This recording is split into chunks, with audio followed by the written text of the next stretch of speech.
Good morning to whoever is there. Good morning.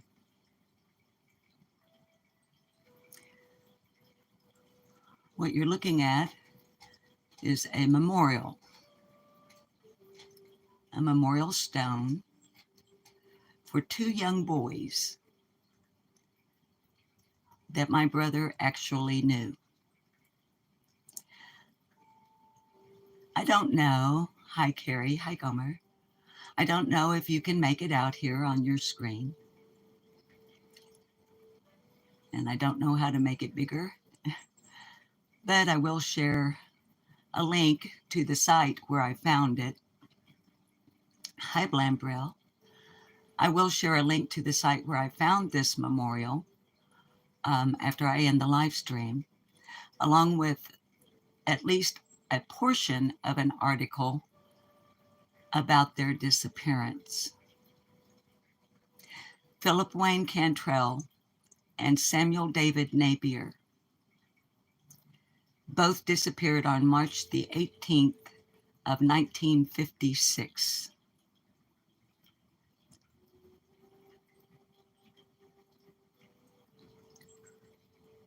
That's why the title of today's live stream is, let me flip the lens, Caves. It's plausible.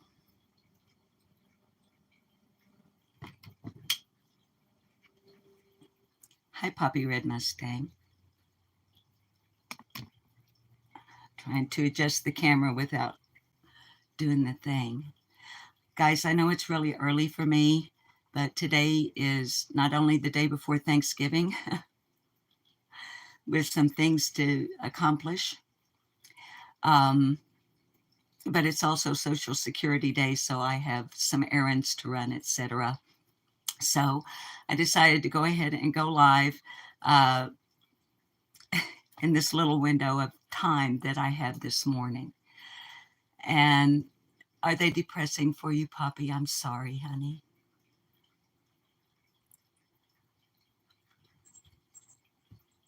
Holidays used to be depressing for me for several years after my sister and my mom passed. But I'm getting back in the groove because I got kids and grandkids.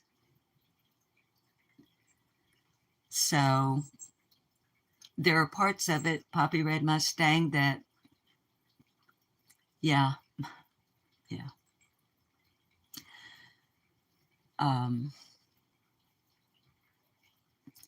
I wish I knew what to say. Anything I would say, Poppy Red Mustang, would just probably sound, I don't know, patronizing or something like that. I hate it for you. I do. So, anywho, I got some ninja kittens wanting to go wild, but we're in my office because I needed my computer to pull up the article about these two boys. And you'll be okay, honey. You hang in there. You hang in there. My screen just went black. So, guys, this is like super loose because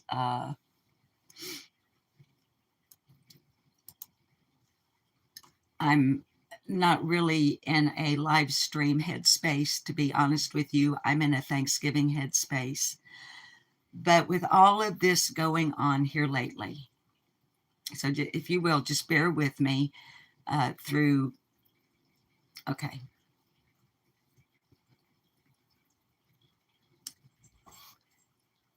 Here of late, in the Summer Wells case, there has been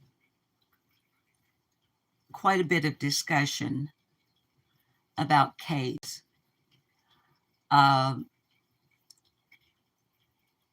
Ernie Shell really is what brought this back to my mind. I haven't talked about caves on here regarding summer before.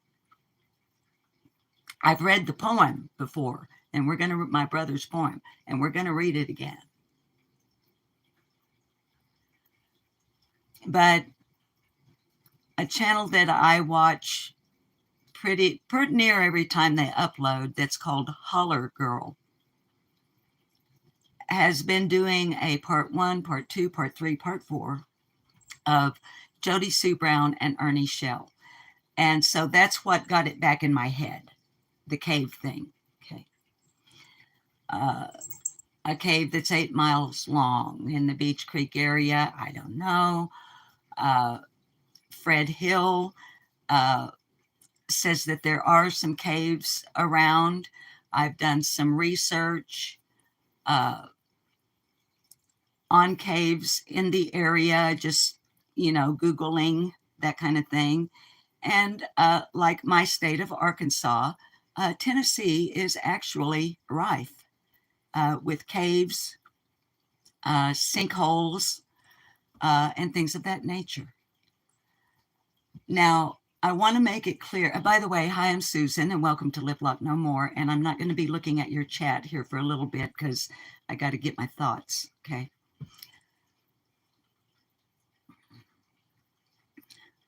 I want to make it clear that I personally don't think that Summer Wells wandered off on her own and fell into a cave. I don't think that she did, but it is plausible. And I want to make it more real to my viewers that it could happen by sharing something from my real life, more precisely my brother's real life. I was alive, obviously, when Tommy and Sammy went missing. I don't really remember them. I was a little kid. I remember lots of teenage boys. I was the baby in my family, and the brother closest in age to me was almost 11 years older. So when I was a little child, there were teenagers around our home all the time. So I cannot say that I honestly remember Tommy and Sammy in particular. But I did grow up hearing the story. They were found in 1958, as best as I can recall off the top of my head. In 1989, my brother, Roy Dale Cunningham, wrote a long, it's more prose, but it's written in poem form, about his friends, Sammy and Tommy, and how they were found behind a wall in Bergman's Cave in Izard County, Arkansas, near the town of Calico Rock, which is where my mother was born. We knew all those folks. So I'm going to flip the lens and share y'all. Quickly. Last night, I got on Google. I searched and searched and searched for information and articles about the boys. I could only find one article, and it is from a Shreveport, Louisiana newspaper. I couldn't find pictures of the boys. I could find the memorial stone on one of those gravestone websites. And I had to do several, I had to really narrow the search just to find this one article. I think that's weird. I think there should have been articles, more than one, in the Arkansas Democrat and the Arkansas Gazette. Hi, Seal. So, and thank you for being here, Seal. This is the poetry book, but let me flip the lens and share. And it's not even the whole article, and I couldn't figure out how to get to the rest of the article. That's how dumb I am when it comes to Googling. Okay, but this, let me read what I was able to find about my brother's friends who disappeared in 1956. This is from a newspaper article from a newspaper called The Times, Shreveport, Louisiana, Thursday, March 6th, 1958, from page 20. 2 lost boys apparently died in cave, Calico Rock, Arkansas, March 5th. This is Associated Press. 2 teenage boys who vanished 2 years ago apparently died in an underground cavern near this north central Arkansas town, Sheriff Elmer Fudge reported today. Human bones, almost positively identified as the remains of the missing boys, were found yesterday deep in a cave 1/2 mile north of Calico Rock, he said. The youths, Philip Wayne Cantrell, 12, and Sam Napier, 14, disappeared March 18, 1956, after leaving their homes here apparently for a Sunday afternoon hike through Izard County's cave-pocketed mountainous countryside. After a 2-week search of the area, including the cave in which the bones later were found entombed, yielded no trace of the boys, a nationwide alert was issued on the theory that they had left the area. Cantrell was the son of Mr. and Mrs. Charles William Cantrell, and Napier, son of Mrs. Vesta Napier, a widow. Sheriff Fudge said the search of this area was renewed Monday after a belt thought to belong to Napier was found at the mouth of a cave which extended for several miles into the earth. Inside the cavern, the sheriff related, a group of boys late yesterday found bones scattered through 100 yards. Now that makes me feel like there's more to this article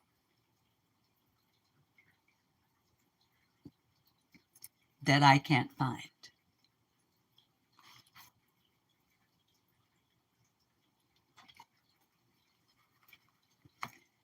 Now, because I made the promise, I want to point this out. Let me get you readjusted here. Hang on, babes. Hang on for me, darlings.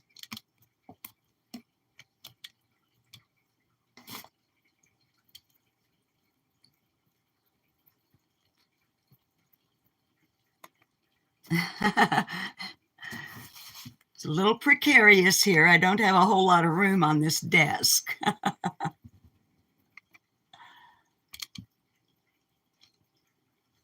Now,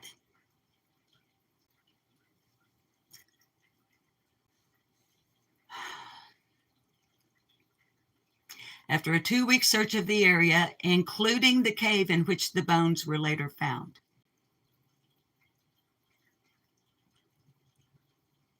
So they searched the cave.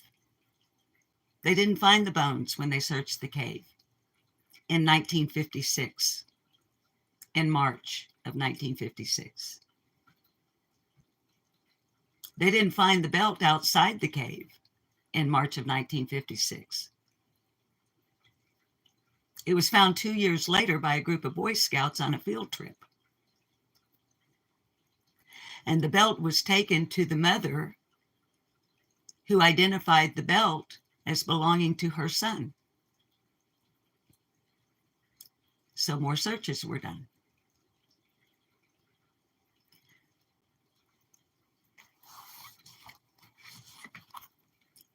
Oh, what I was going to say before I started the moving around, when I said, as promised, this live stream is not monetized. I told you guys when I do a live stream on a missing child,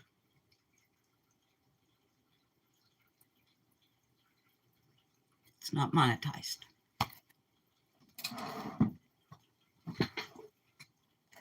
All right, my brother's poem.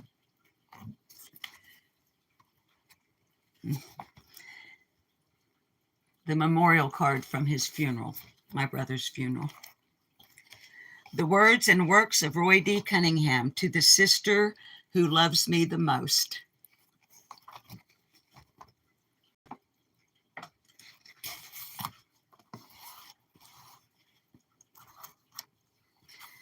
Copyright 1989, all rights reserved. I would like to say this much about my brother's poetry, and I've said it when I've read his poetry on this channel before, because I have given blanket permission for anyone and everyone to use anything that I do on YouTube without fear of getting a strike or, anything like that. That holds true, except if you use any portion of my brother's poetry, I absolutely demand, as the current copyright holder, because I inherited it. If you use any portion of my brother's poetry, I demand that you give Roy Dale Cunningham the credit for it. If you don't, I will sue the living shit out of you.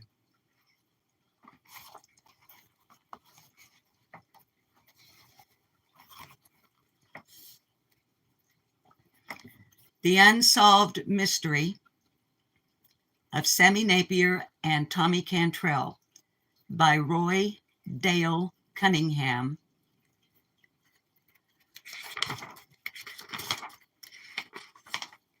May 1989, copyright.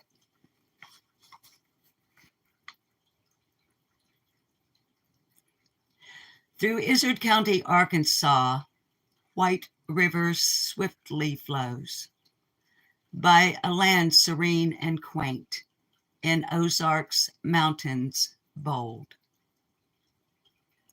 Upon its shore there lies a town where steamboats once did dock, in a vale among the colored bluffs, by name it's Calico Rock.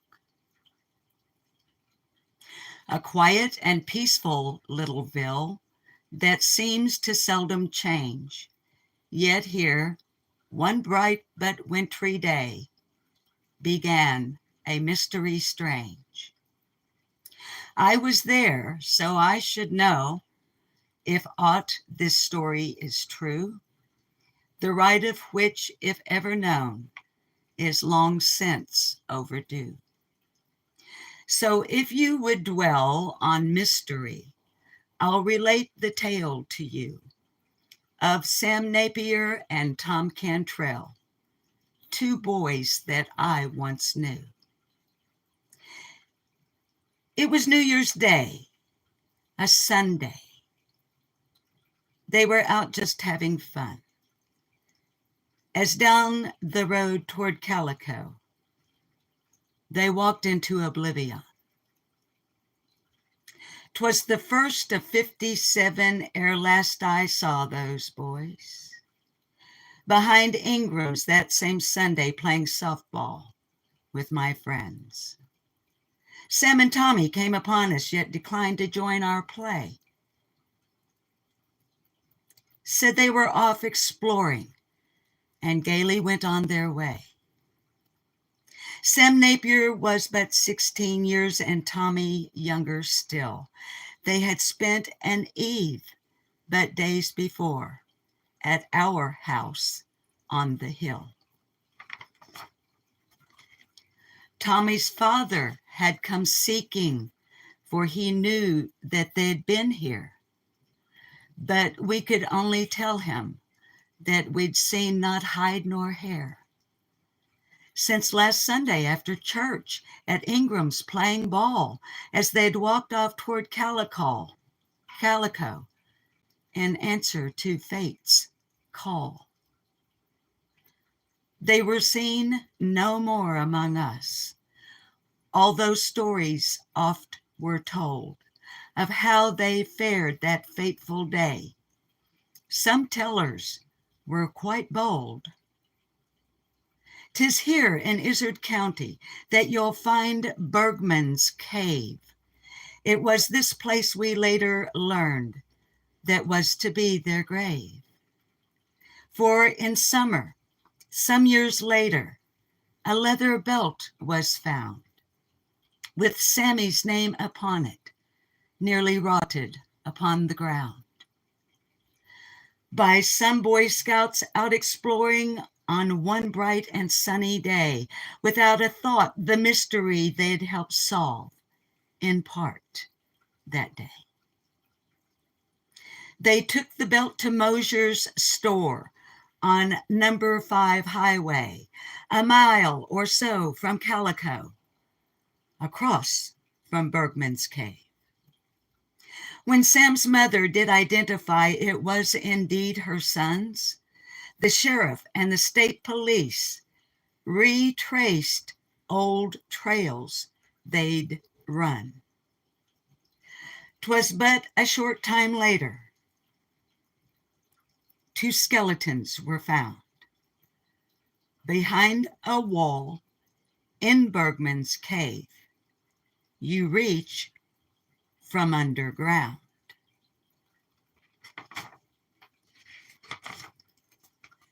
You'll have to swim, for there's a stream that flows beneath that wall into a room where darkness dwells and fears are never small. One of the young boy's skull was crushed as if there'd been a fight.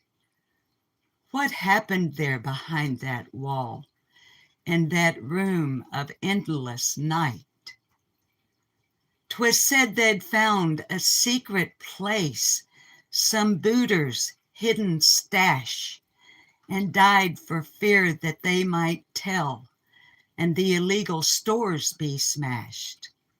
Perhaps there was an argument between the boys themselves, but he who knows these awful truths has never come forth to tell. More than 30 years have passed since Sammy Napier died. The tears that Tommy's father shed have not his strength belied. Their deaths remain a mystery unsolved unto this day. I doubt they ever will be. They will simply fade away into that great oblivion where secrets never are told, to join the stream of legend whose icy waters cold wash away all answers to the questions we might share as we dwell upon the mystery of what really happened there. 'Tis likely we will never know what happened to those boys who on one bright but wintry day walked off towards Calico. The end.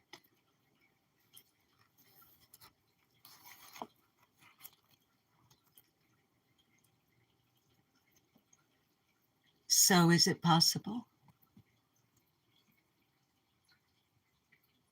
Yeah.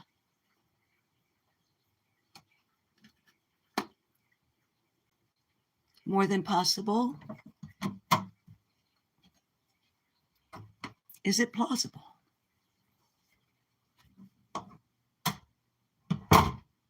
In my opinion, yes.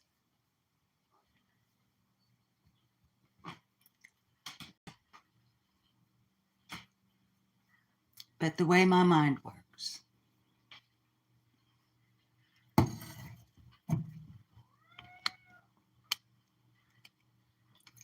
if Summer Wells is in a cave, she didn't get there by herself, in my opinion.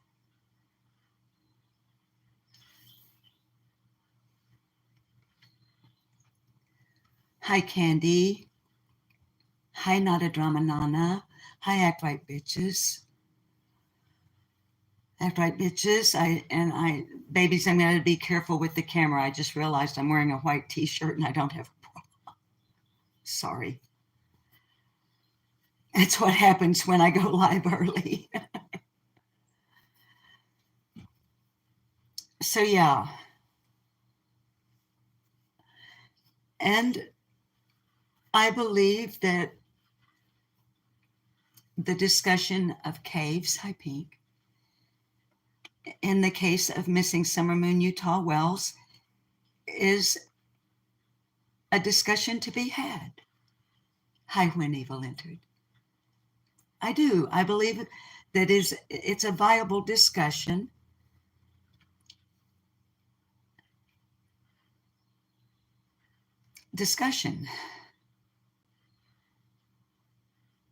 Conversation, not creators on YouTube doing diatribes about caves, whether there are or there are not caves in the Beach Creek community. There are fucking caves in the Beach Creek community. Get the fuck over it.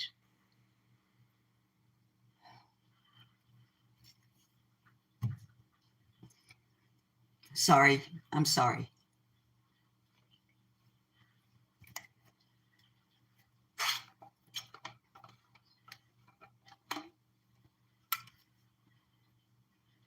Behind a wall. The boys were found behind a wall. You had to get into the stream and swim underneath the wall to get to the hidden room behind the wall. And by wall, we don't mean we, being my brother and I, that somebody built a wall, a natural rock wall. The boys were in a secret room that you had to access by swimming underground, under the wall, and coming up on the other side. And to this day, 2024, the day before Thanksgiving, we still don't know what happened to those boys.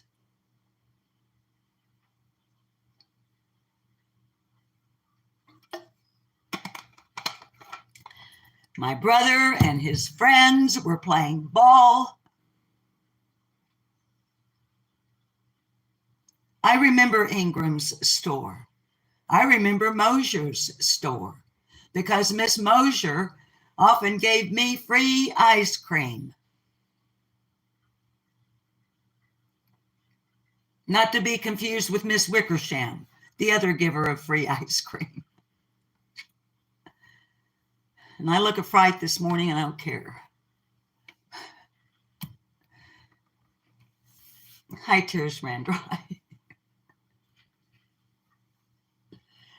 Pink, you think a cave is possible?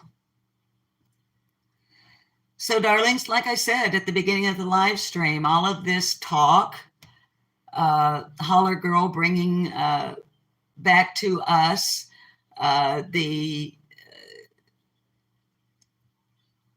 I started to call it a conversation between Ernie Shell and Jody Sue Brown, but you can't really, from what I've seen anyway, you can't really have a conversation with Jody Sue Brown because she will talk over, yell over, redirect, distract, and never answer the fucking question that you just asked her. So fuck her. But that's what got this cave thing in my head, was listening to Holler Girl's presentations with her commentary on this part 1, part 2, part 3, part 4, Ernie Shell and Jody C. Brown, and the talk of a cave, and the cave went for 8 miles and all of that business. And like I said, Fred Hill says there are caves in the Beach Creek area. He isn't personally aware of one that goes for 8 miles, but he is aware of one where in the day, whatever day that was, as I understand it, and I may have misunderstood, so don't hold me to this. Hi, Grasshopper, but hi, Doxy Mom. But as I understood it, there were some folks that could go clear to Kentucky in this cave. I don't know. So I'm not making any claims in that regard. But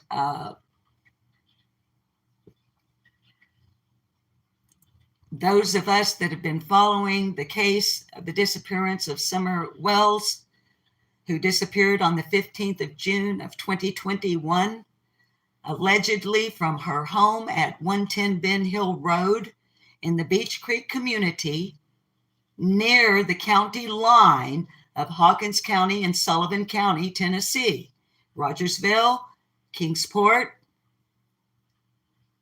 Summer's birth date is February the 4th of 2016. So she would be 8 years old now if she's still alive.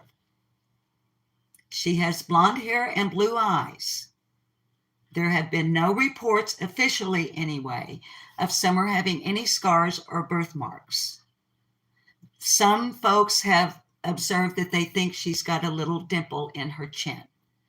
I haven't actually noticed that myself, but there are a number of folks that have left comments when I have said that Summer has no reported birthmarks or scars. Some folks have left comments saying, well, she has a dimple in her chin. I'm not going to argue the point. I respect people who want to comment. If they see a dimple, then I'm not going to argue about it. Hi, Shay.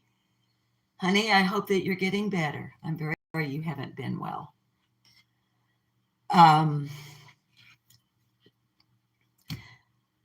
They being law enforcement and Summer's parents, I assume, finally settled on that Summer was wearing a gray shirt and pink pants and was most likely barefooted at the time of her disappearance, sometime in the early afternoon hours of June the 15th of 2021, according to the Tennessee Bureau of Investigation, who has also told us that Summer's case is out of the norm. Now, I don't know what a normal missing child's case looks like. I don't know what benchmark we use or TBI uses to establish the fact that according to them, officially, Summer's disappearance is out of the norm. I don't know what that means.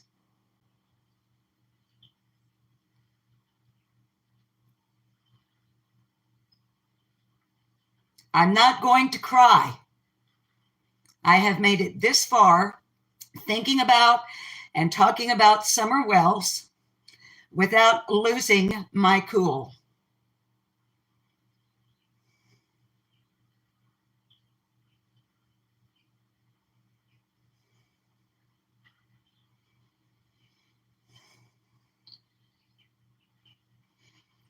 I don't know what out of the norm means.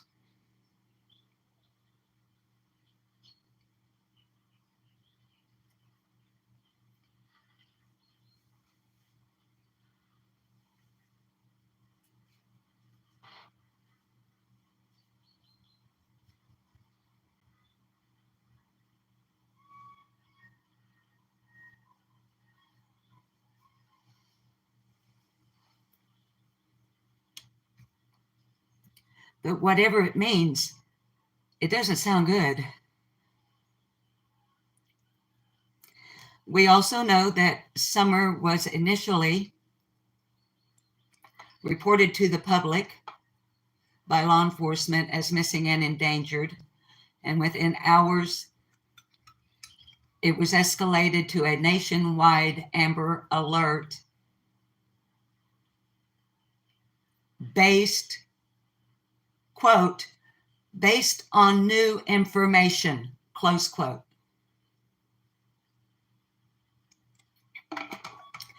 That came out of the mouth of Leslie Earhart, the public information officer for the Tennessee Bureau of Investigation, at least at the time of Summer's disappearance she was. I don't know if she still is or not.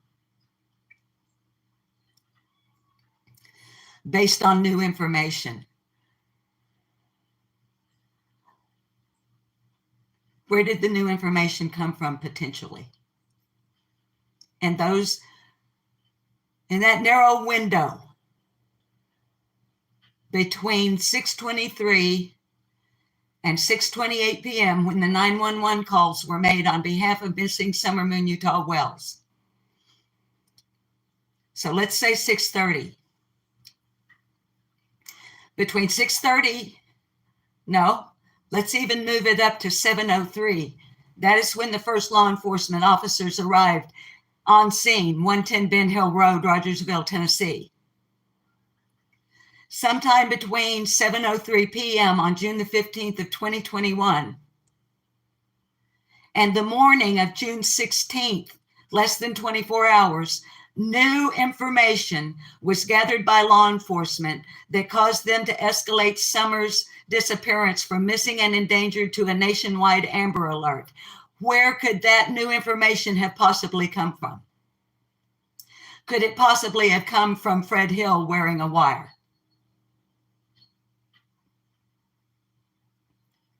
I'm using the term wearing a wire very loosely because we know that Fred has clarified for us that he was not wired. Law enforcement hooked him up with a recording device.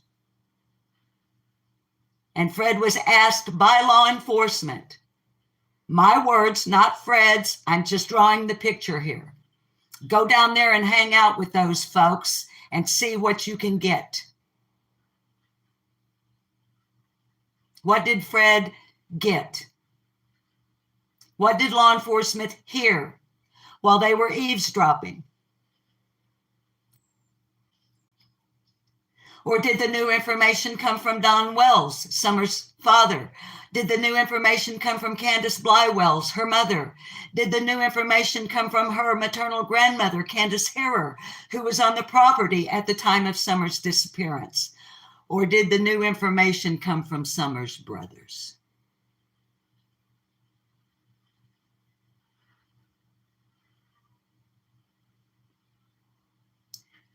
Who are the only people in Summer's case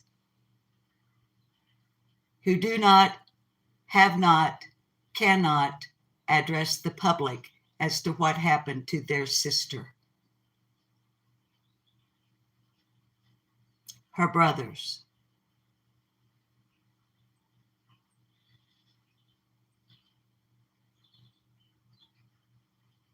So the new information could have come from them while law enforcement is tossing a football with three boys whose little sister has mysteriously vanished off the face of the fucking earth, while the three little boys are sent in the opposite direction without adult supervision. And nobody on the hill is worried that the boys might be taken, although the parents and the grandmother seem to be completely and unwaveringly convinced that Summer Wells was abducted. And we are told by the FBI card team that there are absolutely no signs of abduction.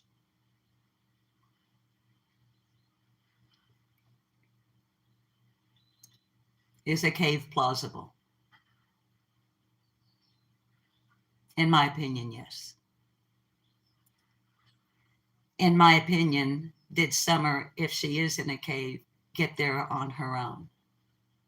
Absolutely not.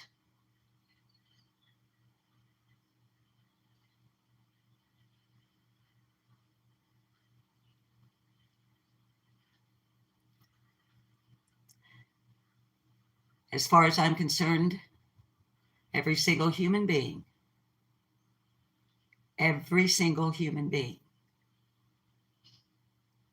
that lived or lives on Ben Hill Road and in the Beach Creek community, not just Ben Hill Road. As far as I'm concerned, every fucking one of them is a suspect in the disappearance of Summer Moon Utah Wells.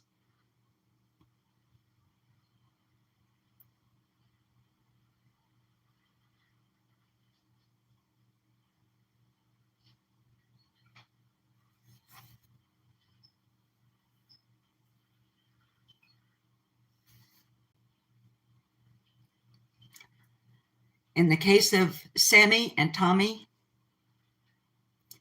2 years after their disappearance, a group of Boy Scouts were on a field trip and found a belt.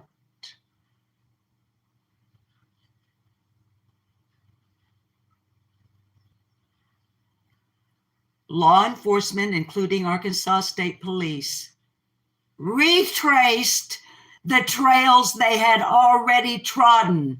Ronnie Lawson, Detective Pruitt, TBI, FBI, our law enforcement found Sammy and Tommy behind a wall in a cave they had already fucking searched.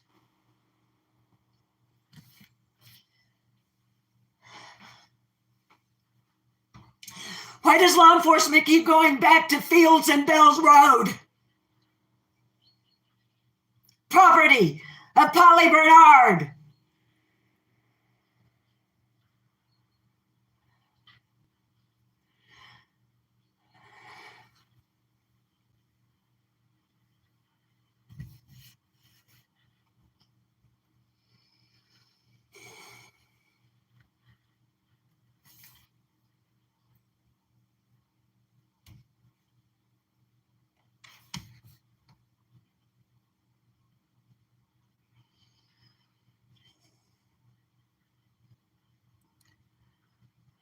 Ronnie Lawson.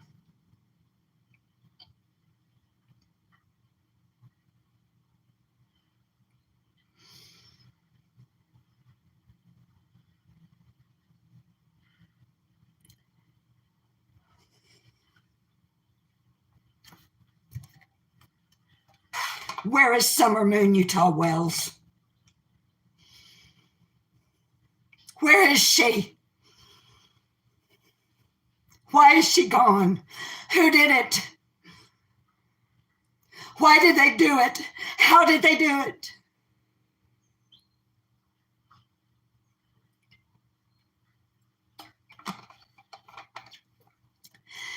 And why do we have to put up with the likes of Jody Sue Brown, Andy Bernard,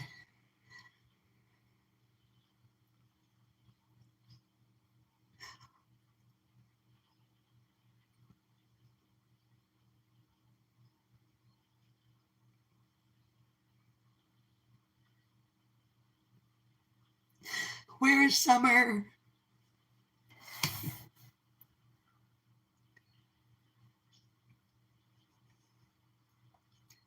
Andy, Jody Sue, Dawn, Candace Harrer.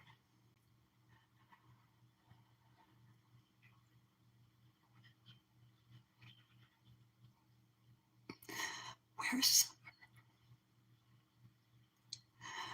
I can tell you guys it's a good damn thing that I am not law enforcement in your...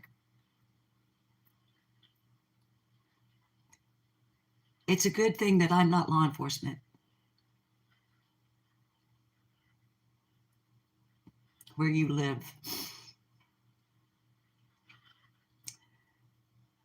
It's a good thing that I am not the detective in charge of the case of the disappearance of Summer Wells.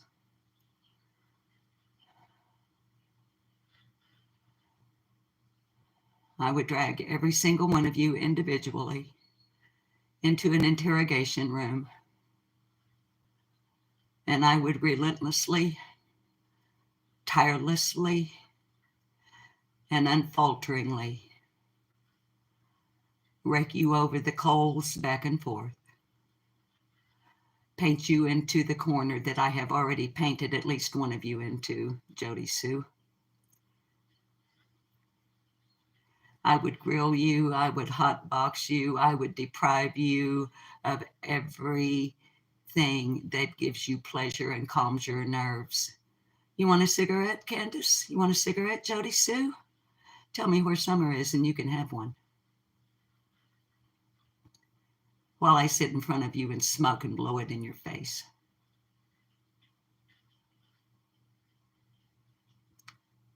5-6 hours later. You ready to tell me what you did with Summer? Oh, you want a cigarette? Tell me where she is and I'll give you one.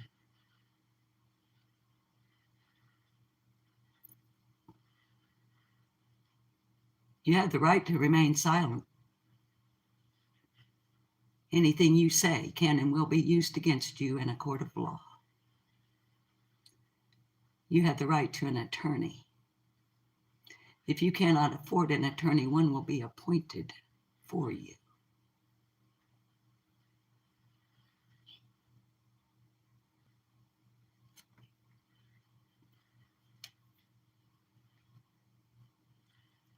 I would really love it if a couple of people, namely Andy Bernard and Jody Sue Brown, would fucking exercise their right to remain silent.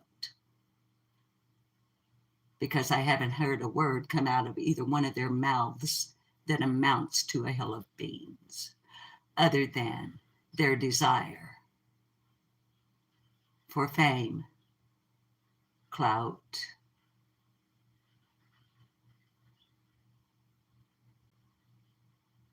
where's Summer?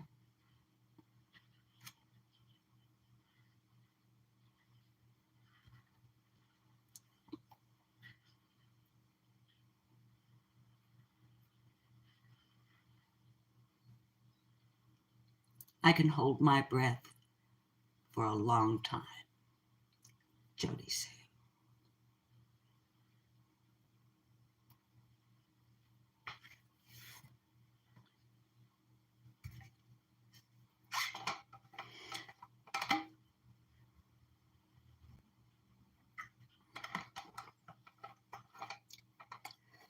I hear she did a 12-hour live last night. What's got you all triggered, Jode?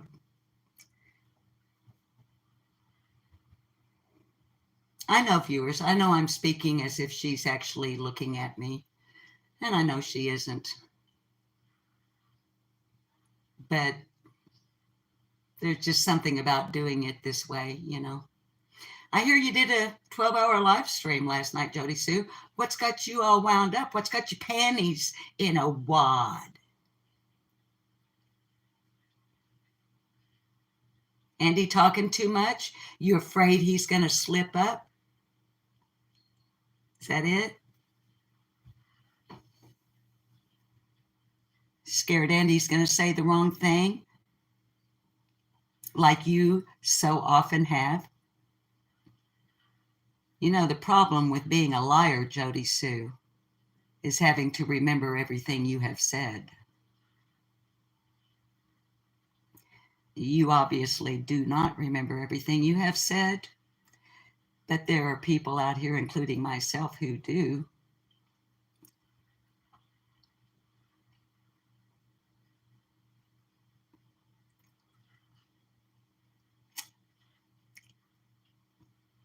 When's the last time you talked to Andy, Jody? Pretty recently, wasn't it? Your monster? Yeah, right. Yeah, right. Okay. So, because we read my brother's poem, I'm not going to read from Getting the Most Out of Life today. This is a totally different kind of live stream than we have been doing as of late, but I couldn't get the cave thing out of my head, and so I wanted to do what I have done. And as you can tell, I'm in a mood. And I'm not going to get out of this mood till I end this live stream. So,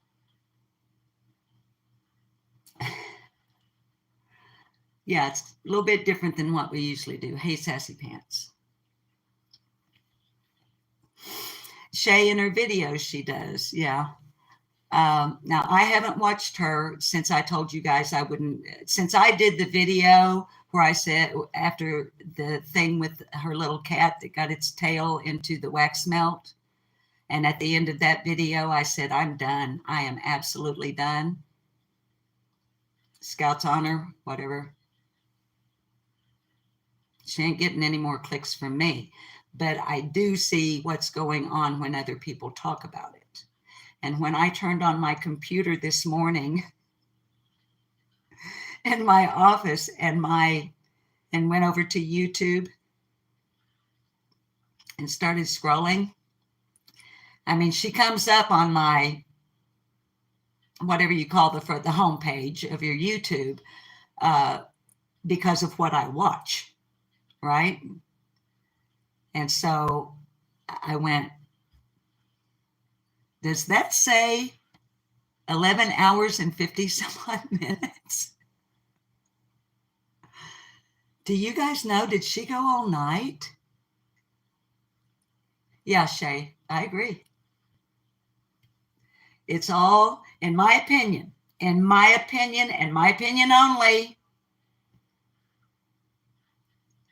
them two ain't broke up. Them two ain't never been broke up. No.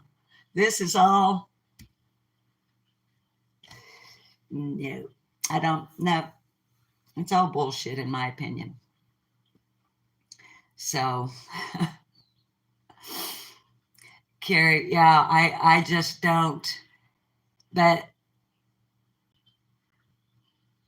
something, because if you look at her homepage, you know, I had her boxed. I had her totally boxed up in a corner where there wasn't much she could say anymore except repeating what she'd already said. And I must admit that I'm very curious, after several weeks of her not going live for several days in a row and then going live for an hour or 2 hours or 30 minutes or 45 minutes, I was like, okay, but don't ever rest on your laurels, kids. Just because you got somebody painted into a corner in a box doesn't mean you can keep them there. It takes a lot of work. And I don't know that I care enough. I don't know if I want to subject myself to 12 hours, but I'm very curious, I must say. So I hope one of you clippers out there, I hope Holler Girl or Shay Shay and Holler Girl, by that, they're not clip channels. I didn't mean it like that. I didn't mean to include them with the clippers, okay? Let me amend my statement. I hope, for my sole benefit, that either some clip channels or others like Shay, Holler Girl, the folks that haven't made the vow to no longer watch her, well, let me know what she went on for 12 hours about. Or how was his, or when evil entered. Babies, some of y'all got to let this old woman know. Shay, safe place. I love you. Thank you for being willing to torture yourself for other people's benefit. Pam, your daughter is in Washington, D.C. Awesome. Tears. Okay, you watched her last night. She reviewed Dolly's trip to Tennessee. Dolly went to Tennessee. Pam, she's on her way to you. Okay, I'm getting in a better mood. Looking at chat always does that. So Shay is going to help us out with the, yeah. And Pam's daughter is in Washington, almost coming to her. Pink, it was the same poo-poo. Yeah, Shay, I can't. I got better things to do with my time than that.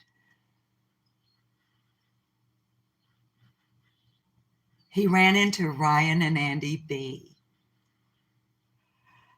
Oh my goodness, y'all. Okay, when evil entered, time is the most precious and valuable thing in life. Have a happy Thanksgiving, everyone. Yes. As I've already told you guys, now let me shift gears so we can say goodbye. Okay? I'm coming up out of the doldrums, and I hope I didn't drag y'all down into them too much. I want you to know this wasn't impulsive. This has been building up for several days, and last night I finally just said, okay, I've got to talk about the cave thing. Hi, Stein Eric. Honey, I never get your name correct. I am so sorry. I'm going to just call you Stein, okay? As you guys already know, Bob will be smoking a turkey. And yes, the turkey has been thawing out for 3 days in the refrigerator. Is your turkey out of the freezer? If not, you might want to make a mad dash to your kitchen and get it out of there. I'm making corn casserole, green beans, candied yams, pumpkin pie, dinner rolls. Our youngest son and our grandson will be here tomorrow. And if nothing goes wrong, I'm going to sit the camera on the tripod here on the counter, kind of like this here.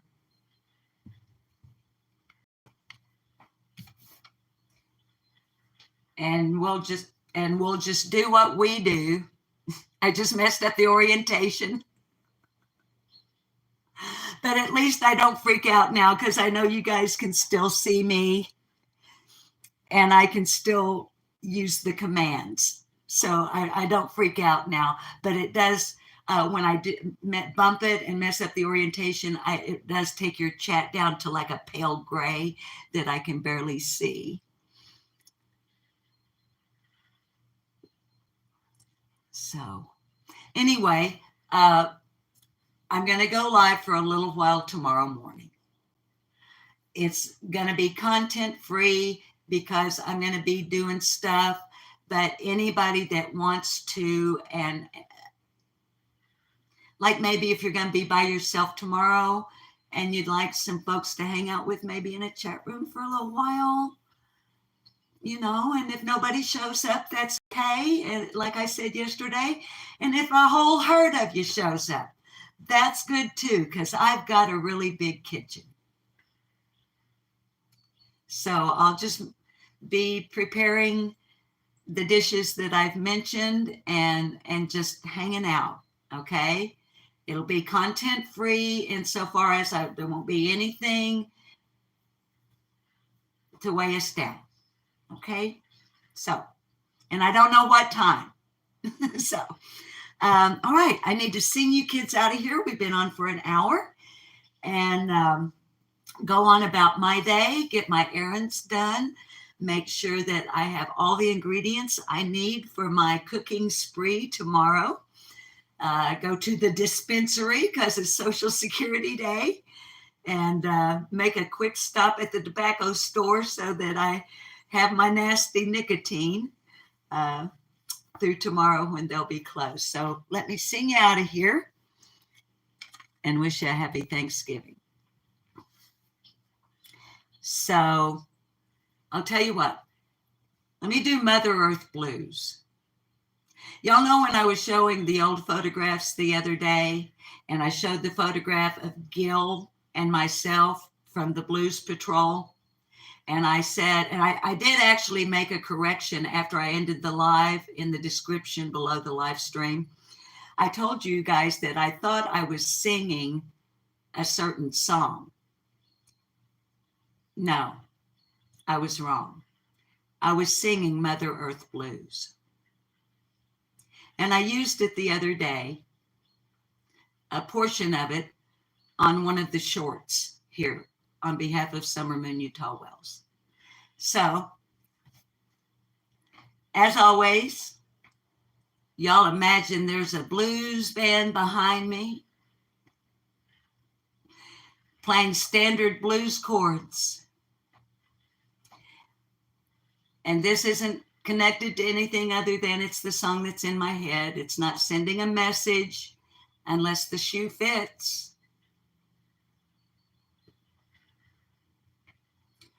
Well, you can have me all the time, or you may never come my way. But Mother Earth is waiting for you. There's a debt you'll have to pay. I don't care how rich you are. I don't care what you're worth. 'Cause when it all comes down, you'll have to go back to Mother Earth.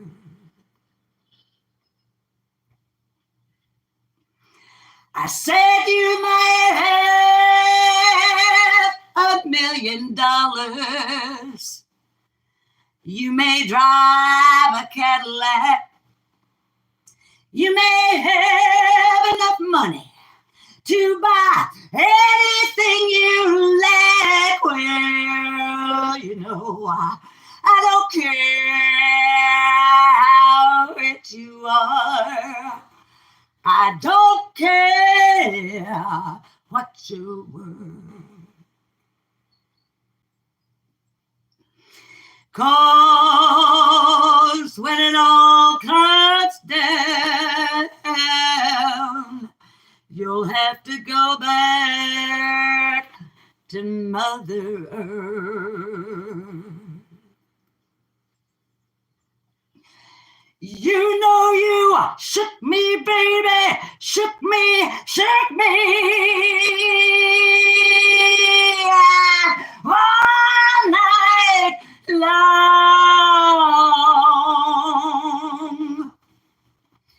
You know you shook me, baby.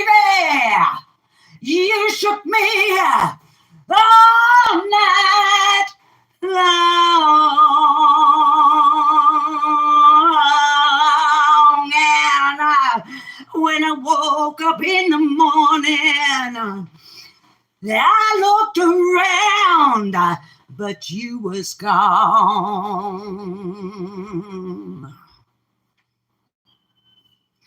So you can have me all the time, and you may never come my way. But Mother Earth is waiting for you. There's a debt you're gonna pay. And I don't care how rich you are. And I don't care what you're worth.